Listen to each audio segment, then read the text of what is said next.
Ito na ang ating last harvest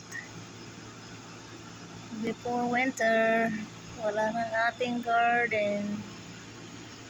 So, ito na lang ang ating pagtsatsagaan kay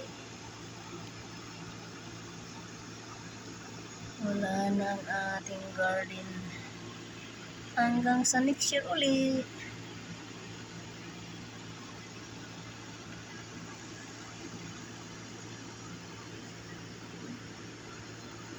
May okra tayo. Green beans, cherry tomatoes, and yung regular na malaki. Tsaka bell peppers.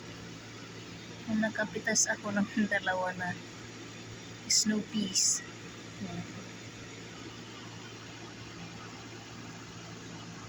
Dalawa yan sila. Ayaw ko kung nasa napunta yung isa.